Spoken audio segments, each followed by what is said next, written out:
मनुष्य का शरीर त्यागने के बाद जीवात्मा कहां जाता है? मानव शरीर के त्यागने के बाद मनुष्य को अपने प्रारब्ध अनुसार अपने पापों और पुण्यों को भोगना पड़ता है। इसके लिए भोग योनियां बनी हैं, जो दो प्रकार की हैं, उच्च योनियां और नीच योनियां। एक पुण्य वाला मनुष्य का जीवात्मा उच्च योनियों में स्वर्ग में रहकर अपने पुण्य भोगता है, और पापी मनुष्य का जीवात्मा नीच योनियों में नरक में रहकर अपने पापों को भोगता है। कभी ऐसा भी होता है कि कई प्राणी स्वर्ग नरक का सुख दुख पृथ्वी लोक पर ही भोग लेते हैं। इसी लोक में? वो कैसे? इसे तुम यूं समझो अर्जुन कि कोई संपन्न मनुष्य है, महल में रहता है, उसकी सेवा के लिए दास दासियां हर समय खड़ी हैं। उसका एक इकलौता जवान बेटा है जिसे वो संसार में सबसे अधिक प्रेम करता है और अपने आप को संसार का सबसे भाग्यशाली मनुष्य समझता है। परंतु एक दिन उसका जवान बेटा अचानक किसी दुर्घटना में मारा जाता है। दुखों का पहाड़ उस पर टूट पड़ता है। संसार की हर वस्तु उसके पास होने के बावजूद भी वो दुखी रहता है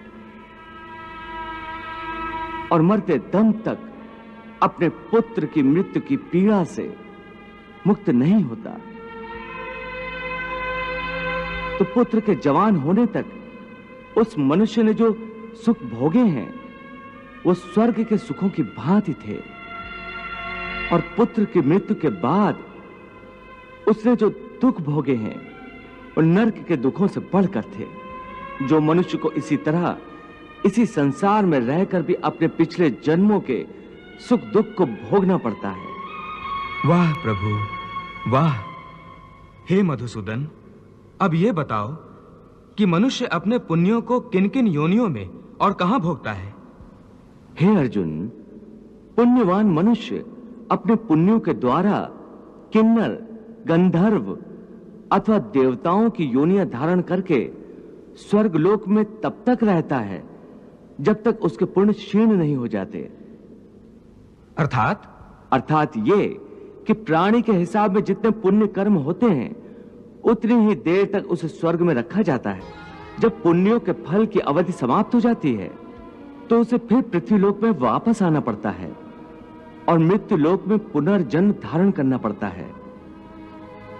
प्राप्य पुण्य कृताम लोकान उष्यत्वा शाश्वती समाह शुचीनाम श्रीमताम गेहे योग भ्रष्टो अभिजायते। परंतु स्वर्ग लोक में मनुष्य के पुण्य क्यों समाप्त हो जाते हैं? वहां जब वो देव योनि में होता है तो वो अवश्य अच्छे कर्म करता होगा, उसे इन अच्छे कर्मों का पुण्य तो प्राप्त होता होगा। नहीं अर्जुन, उच्च योनि में देवता बनकर प्राणी जो अच्छे कर्म करता है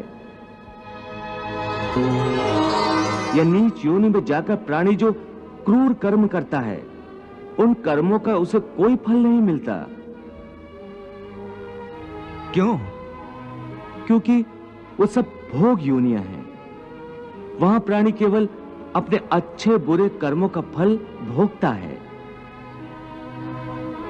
इन योनियों में किए हुए कर्मों का पुण्य अथवा पाप उसे नहीं लगता। हे पार्थ, केवल मनुष्य की योनि में ही किए हुए कर्मों का पाप या पुण्य होता है, क्योंकि यही एक कर्म योनि है। इसका अर्थ यह हुआ कि यदि कोई पशु किसी की हत्या करे तो उसका पाप उसे नहीं लगेगा, और यदि कोई मनुष्य किसी की अकारण हत्या करे तो पाप लगेगा। बिल्कुल ठीक। परंतु यह अंतर क्यों? इसलिए कि पृथ्वी लोक पर समस्त प्राणियों में केवल मनुष्य एक ऐसा प्राणी है जो विवेकशील है। वो अच्छे बुरे की पहचान रखता है। दूसरा कोई भी प्राणी ऐसा नहीं कर सकता। इसीलिए यदि सांप किसी मनुष्य को अकारण भी डस ले और वो मर जाए तो सांप को उसकी हत्या का पाप नहीं लगेगा। इसी तरह शेर दूसरे जानवरों की हत्या करता है तो उसे उसके पाप नहीं लगता। या बकरी का उदाहरण लो, बकरी किसी की हत्या नहीं करती, घास फूस खाती है, इस कारण वो पुण्य की भागी नहीं बनती। पाप पुण्य का लेखा जोखा अर्थात प्रारब्ध केवल मनुष्य का बनता है।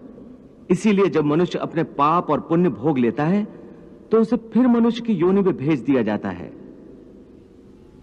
ते तम भुक्त्वा स्वर्ग लोकम विशालम क्षीणे पुण्य मर्त लोकम विशंति एवं त्रिधर्मम अनुप्रपन्ना गतागतम काम कामा लभन्ते।